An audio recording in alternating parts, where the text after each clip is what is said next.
El mismo método de predicciones que da como ganador a López Obrador para la presidencia de la República dice que incluso es muy probable que pueda convertirse en mayoría en el Congreso, tanto en la Cámara de Diputados como en la Cámara de Senadores. López Obrador roza la mayoría en el Congreso según las encuestas. Esto es lo que publica el diario El País. Y aquí viene la evolución del voto según los promedios de todos los sondeos que ellos han estado monitoreando. López Obrador cercano al 50%. A pocos días de la elección presidencial en México, la ventaja de Andrés Manuel López Obrador en las encuestas no deja de crecer y, al menos sobre el papel, se antoja definitiva. El 3 veces candidato roza el 50% de los votos según el último promedio de sondeos. Ha aumentado su ventaja hasta los 23 puntos sobre Ricardo Anaya, que rondaría el 27%.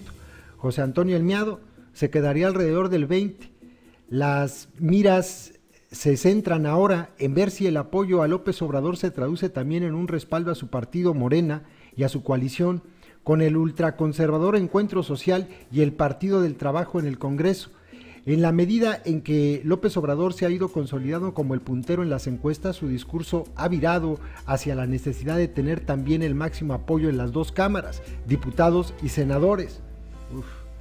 Para recabar todo el poder posible. De lograrlo, el golpe en el tablero político mexicano sería absoluto. De mantenerse la coalición firme después de la elección, hay dudas de que el conservador PES se sume a todas las decisiones de Morena. López Obrador podría sacar adelante todas sus iniciativas. Los datos de los sondeos indican que el Movimiento de Regeneración Nacional podría ser el más votado en los dos casos y que su coalición con Encuentro Social y el Partido del Trabajo podría conseguir la mayoría en las dos cámaras.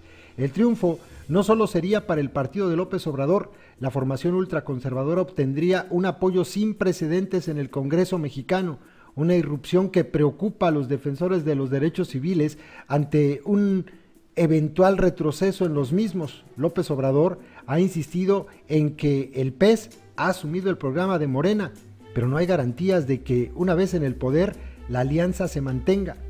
Las encuestas del voto para diputados colocan a Morena como el partido más votado con cerca del 40% de votos y la suma con PES y PT eleva sus apoyos hasta el 45 o 46%. ¿Cuántos diputados lograría la coalición con esos votos? Nuestra estimación, tomando en cuenta las particularidades del sistema electoral mexicano, dice que Morena, PT, PES rondaría los 260 escaños y podría lograr una mayoría en la Cámara que consta de 500 miembros. Y aquí viene más o menos, ¿no?, lo que ellos estiman. Mayoría con 258 más menos 40, que podría pasar los 260, y el PAN se quedaría en un segundo lugar y el PRI pues muy rezagado, pero aquí lo interesante y lo que hacen mención es el PES, 47 escaños, el PES. Qué fuerte, esto es preocupante. Sumen ustedes después iniciativas PRI, PAN, PES, que no duden que podrían ocurrir, y díganme si no es alarmante esto del PES. Esta estimación, no obstante, es una aproximación y el resultado real podría desviarse.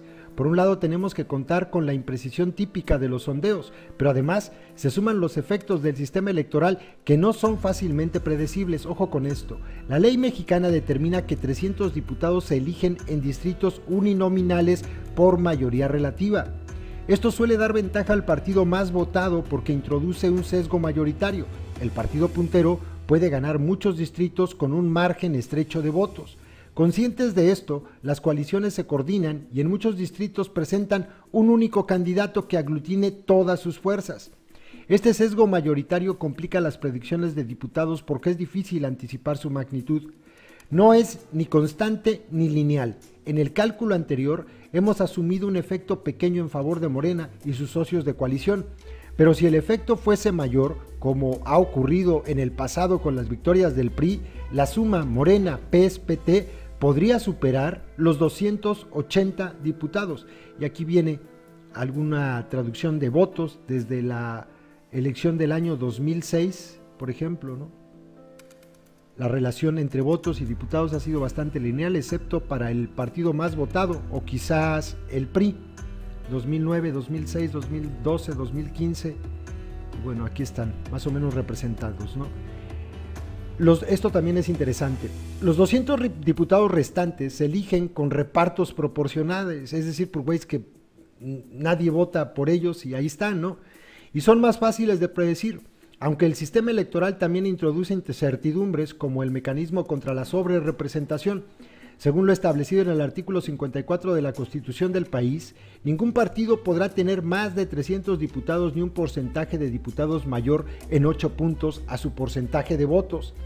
De 2012 y 2015, por ejemplo, el PRI superó el umbral de sobrerepresentación y fue necesario restarle diputados y recalcular el reparto siguiendo la ley.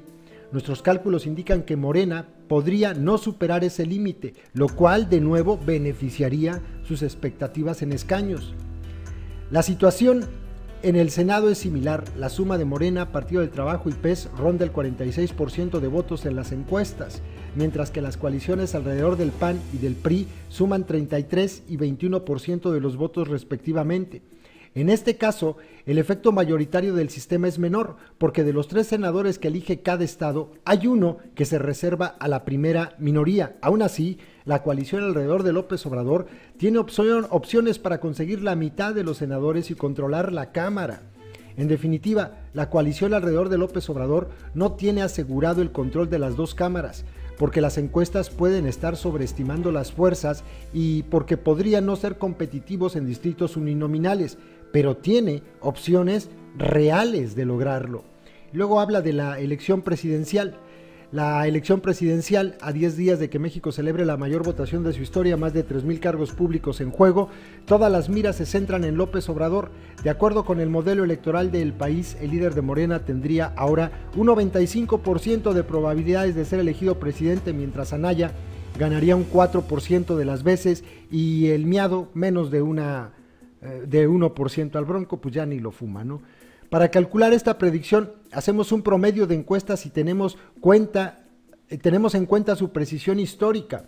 La metodología que seguimos es la misma que usamos con elecciones en Francia, Reino Unido, España o hace apenas 2 semanas, Colombia. Nuestros análisis indican que el margen de error de los sondeos ronda ahora los 12 o 13 puntos.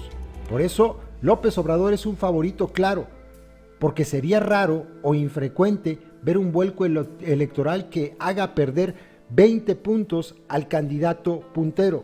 O sea que por más que las encuestas estuvieran infladas 12 o 13%, que yo creo que esto es más cercano a la realidad, más cercano, la elección se decidiría entre un margen del 10 y el 7% de diferencia.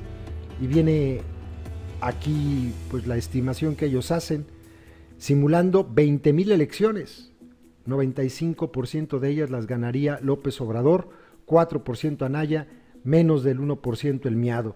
Y vienen aquí la metodología que han empleado, pues nuevamente, es que estos le han atinado a todo, por eso yo las sigo consultando y se las comparto. Le han atinado a Francia, el Brexit también así lo calcularon, le han atinado a quién más, bueno, a Colombia, que ellos mismos lo mencionan, a España, es el método que han utilizado y con el que dieron su predicción de que Mariano Rajoy ganaría las elecciones del año antepasado nuevamente. Y pues bueno, López Obrador con este tipo de predicciones pues rozaría la mayoría en el Congreso, tanto senadores como diputados. Interesante.